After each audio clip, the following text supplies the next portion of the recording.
Assalamualaikum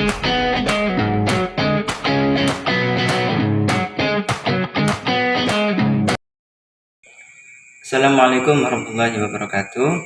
Pada kesempatan kali ini, saya akan mempresentasikan materi yang berjudul Psikopatologi dalam Islam, Gangguan Jiwa dan Terapi Spiritual. Nah, pada slide yang pertama yaitu ada latar belakang, di mana psikopatologi dalam Islam yaitu mempelajari gangguan kejiwaan atau kelainan mental.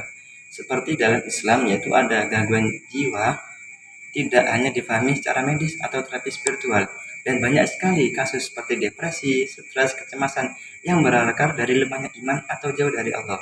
Nah, Islam sendiri memandang kesehatan bukan mental, hanya kondisi psikologis yang seimbang, tetapi juga keseimbangan rohani, pikiran, dan hati yang terhubung dengan Allah Subhanahu wa Ta'ala. Nah, pada slide yang kedua yaitu ada konsep gangguan kejiwaan dalam Islam, di mana di dalam Al-Quran gangguan jiwa sering dikaitkan dengan qalb yang tidak tenang. Pada Quran surat Ar-Ra'd ayat 28 yang artinya, ingatlah, hanya dengan mengingat Allah hati menjadi tenang. Nah, gangguan jiwa bisa disebabkan oleh 4 faktor. Yang pertama yaitu jauh dari nilai-nilai spiritual, dan yang kedua yaitu ada lemahnya iman dan keputusasaan. Lalu yang ketiga yaitu ada gangguan eksternal seperti jin atau syaitan, dan yang keempat yaitu ada tekanan hidup dan lingkungan yang tidak sehat. Lalu pada slide yang ketiga ada pandangan psikologi Islam, di mana psikologi Islam menganggap manusia terdiri dari jasad, akal, nafs, dan ruh. Nah, gangguan jiwa bisa muncul jika terjadi ketidakseimbangan antara keempat unsur ini. Bukan hanya mental disorder, akan tetapi juga spiritual disorder. Lanjut untuk slide selanjutnya yaitu ada terapi spiritual dalam Islam.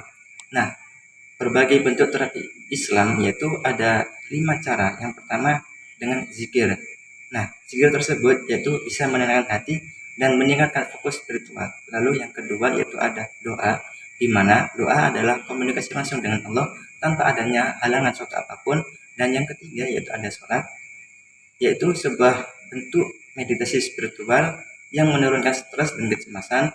Lalu yang keempat yaitu ada ruqyah syariah dengan pembacaan ayat suci untuk melawan gangguan non fisik seperti jin atau sihir. Dan yang kelima yaitu ada tilawah Al-Quran, yang dimana gelombang suara Al-Quran memiliki efek terapeutik yang menenangkan otak, seperti Quran surat Al-Isra ayat 82 yang artinya menjelaskan setiap ayat Al-Quran adalah penyembuh bagi penyakit hati dan fisik.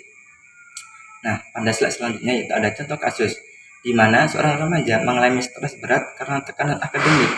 Nah, setelah mendapatkan terapi dengan zikir dan sholat tahajud secara rutin, maka kondisi emosinya akan membaik.